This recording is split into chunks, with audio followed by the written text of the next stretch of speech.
way to tap into the energy buried deep in the earth.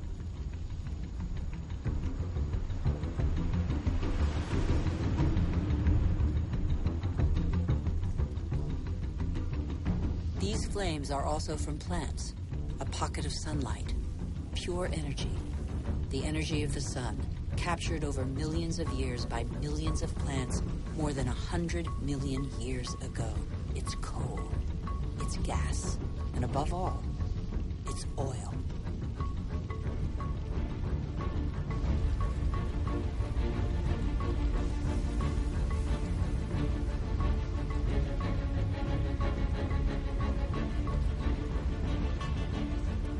And this pocket of sunlight freed humans from their toil on the land. With oil began the era of humans who break free of the shackles of time. With oil, some of us acquired unprecedented comforts. And in 50 years, in a single lifetime, the Earth has been more radically changed than by all previous generations of humanity.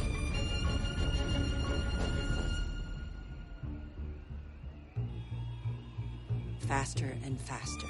In the last 60 years, the Earth's population has almost tripled, and over 2 billion people have moved to the cities. Faster and faster.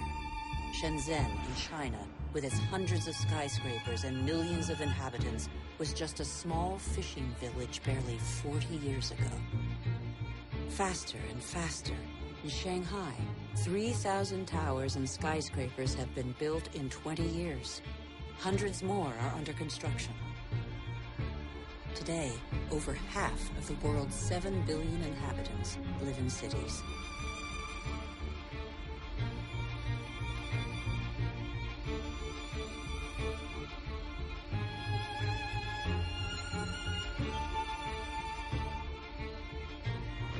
New York, the world's first megalopolis, is the symbol of the exploitation of the energy the Earth supplies to human genius.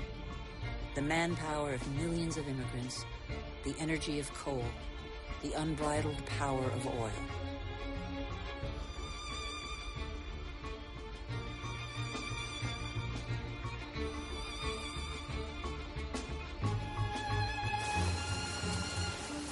America was the first to harness the phenomenal, revolutionary power of black gold. In the fields, machines replaced men. A liter of oil generates as much energy as 100 pairs of hands in 24 hours. In the United States, only 3 million farmers are left. They produce enough grain to feed 2 billion people. But most of that grain is not used to feed people. Here, and in all other industrialized nations, it's transformed into livestock feed or biofuels.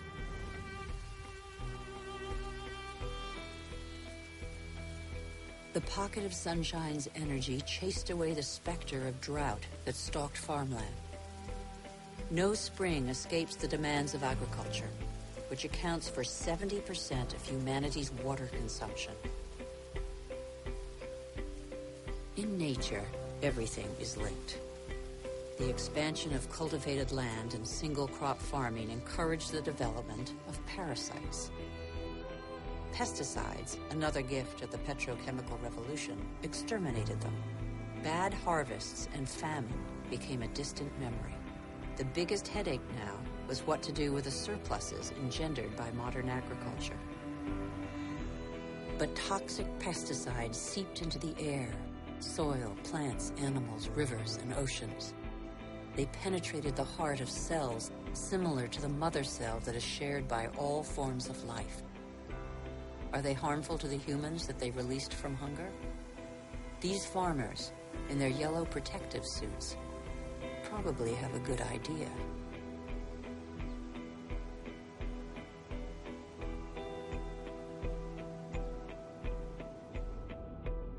Then came fertilizers, another petrochemical discovery. They produced unprecedented results on plots of land thus far ignored.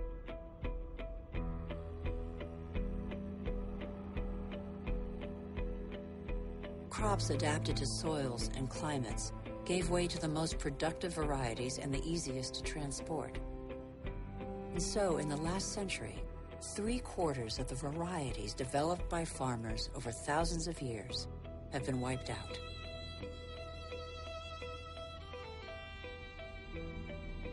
As far as the eye can see, fertilizer below, plastic on top.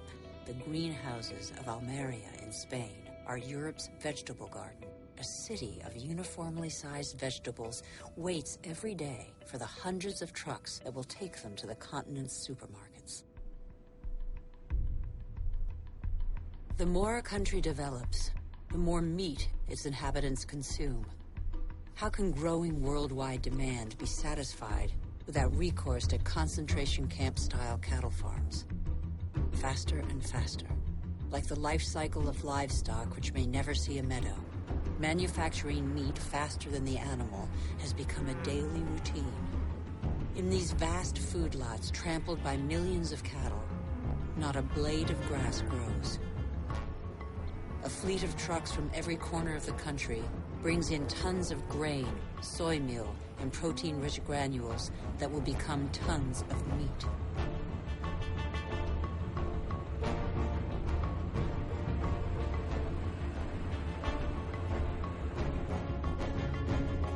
The result is that it takes 100 liters of water to produce 1 kilogram of potatoes, 4,000 liters for 1 kilo of rice, and 13,000 liters for 1 kilo of beef, not to mention the oil guzzled in the production process and transport.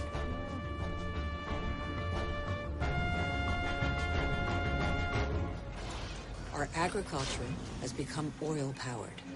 It feeds twice as many humans on Earth, but has replaced diversity with standardization. It has offered many of us comforts we could only dream of, but it makes our way of life totally dependent on oil. This is the new measure of time. Our world's clock now beats to the rhythm of these indefatigable machines tapping into the pocket of sunlight. The whole planet is attentive to these metronomes of our hopes and illusions. The same hopes and illusions that proliferate along with our needs, increasingly insatiable desires and profligacy. We know that the end of cheap oil is imminent, but we refuse to believe it.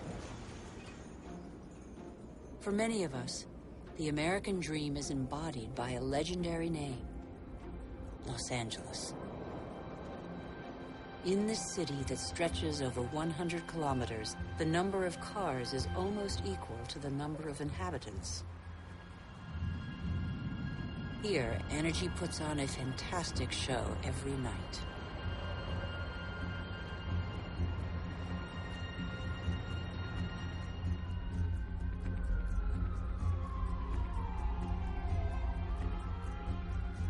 The days seem to be no more than the pale reflection of nights that turn the city into a starry sky.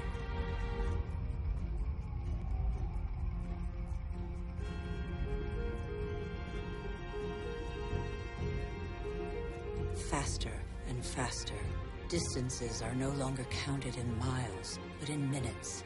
The automobile shapes new suburbs where every home is a castle, a safe distance from the asphyxiated city centers, and where neat rows of houses huddle round dead-end streets. The model of a lucky few countries has become a universal dream preached by televisions all over the world. Even here in Beijing, it is cloned, copied, and reproduced in these formatted houses that have wiped pagodas off the map.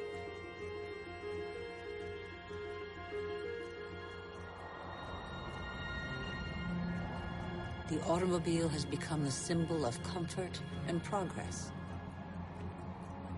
If this model were followed by every society, the planet wouldn't have 900 million vehicles as it does today, but 5 billion. Faster and faster. The more the world develops, the greater its thirst for energy. Everywhere, machines dig, bore, and rip from the earth the pieces of stars buried in its depths since its creation. Minerals.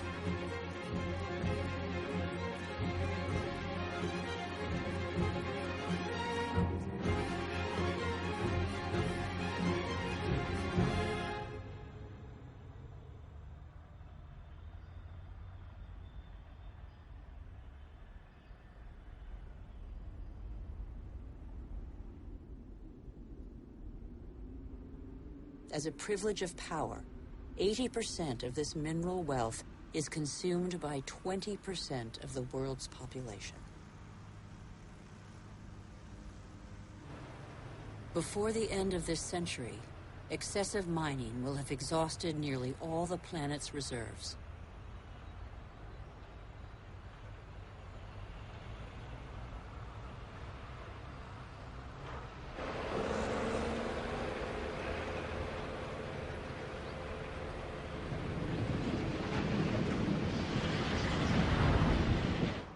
Faster and faster.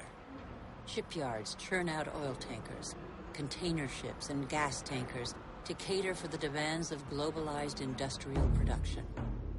Most consumer goods travel thousands of kilometers from the country of production to the country of consumption. Since 1950, the volume of international trade has increased 20 times over.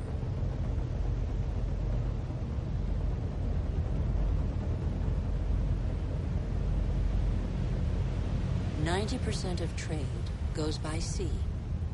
500 million containers are transported every year, headed for the world's major hubs of consumption, such as Dubai. Dubai is a sort of culmination of the Western model, a country where the impossible becomes possible, building artificial islands in the sea, for example. Dubai has few natural resources, but with the money from oil, it can bring millions of tons of material and workers from all over the planet. Dubai has no farmland, but it can import food. Dubai has no water, but it can afford to expend immense amounts of energy to desalinate seawater and build the highest skyscrapers in the world. Dubai has endless sun, but no solar panels. It is the totem to total modernity that never fails to amaze the world.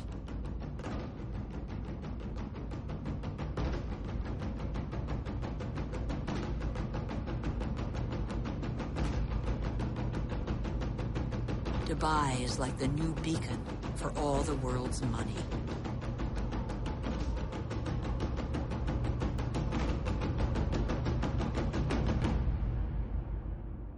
Nothing seems further removed from nature than Dubai, although nothing depends on nature more than Dubai. Dubai is a sort of culmination of the Western model. We haven't understood that we're depleting what nature provides.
Since 1950, fishing catches have increased five-fold, from 18 to 100 million metric tons a year. Thousands of factory ships are emptying the oceans. 3/4 of fishing grounds are exhausted, depleted, or in danger of being so. Most large fish have been fished out of existence since they have no time to reproduce.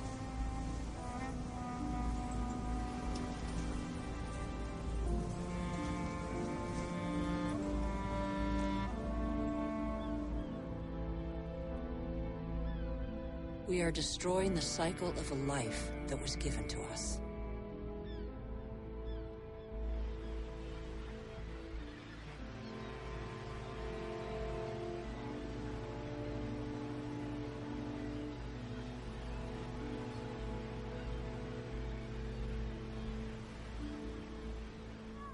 At the current rate, all fish stocks are threatened with exhaustion. Fish is the staple diet of 1 in 5 humans.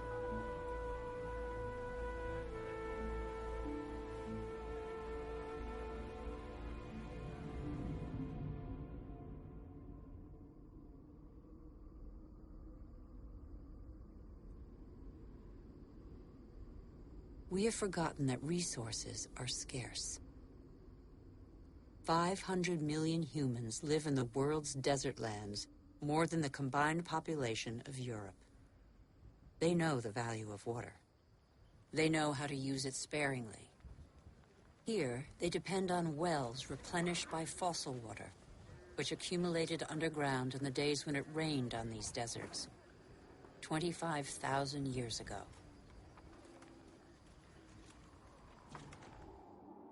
Fossil water also enables crops to be grown in the desert to provide food for local populations. The field's circular shape derives from the pipes that irrigate them around a central pivot. But there is a heavy price to pay. Fossil water is a non-renewable resource.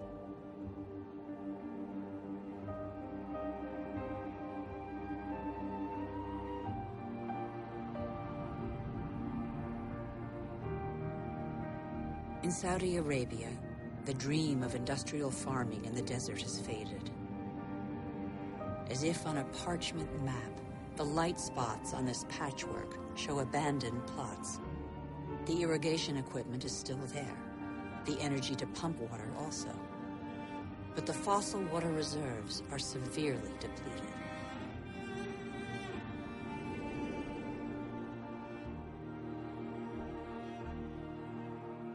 Israel turned the desert into arable land.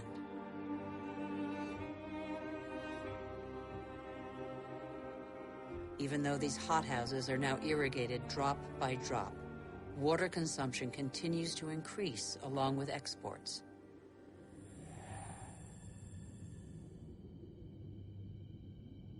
The once mighty River Jordan is now just a trickle. Its water has flown to supermarkets all over the world in crates of fruit and vegetables.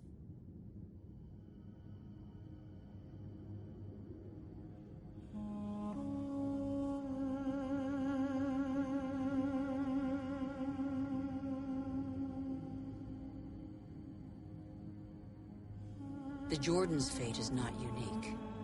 Across the planet, one major river in 10 no longer flows into the sea for several months of the year.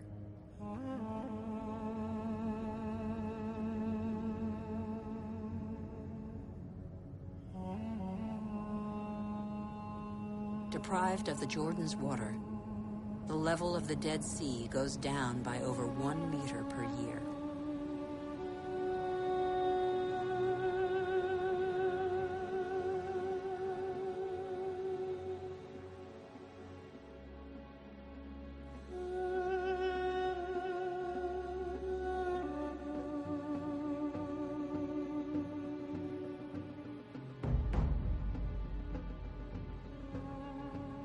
India risks being the country that suffers most from the lack of water in the coming century.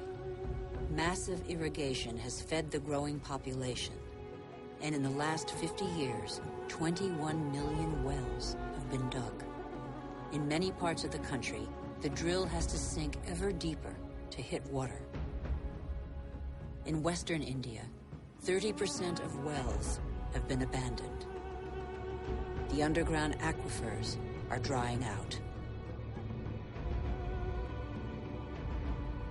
Vast reservoirs will catch the monsoon rains to replenish the aquifers. In dry season, women from local villages dig them with their bare hands.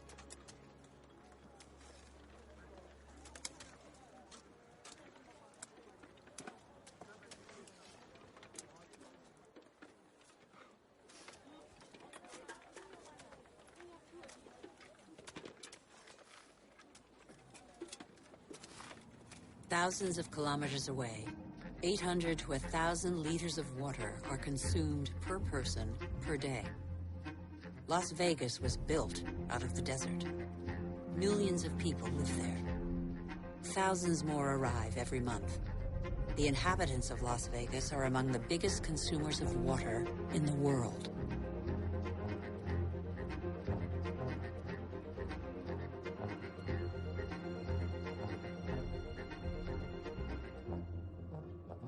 Palm Springs is another desert city with tropical vegetation and lush golf courses. How long can this mirage continue to prosper?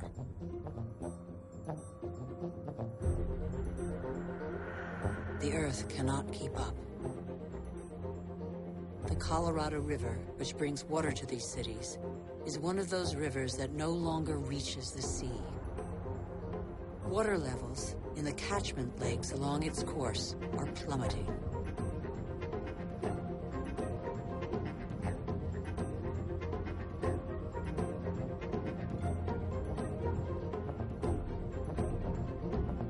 Water shortages could affect nearly 2 billion people before 2025.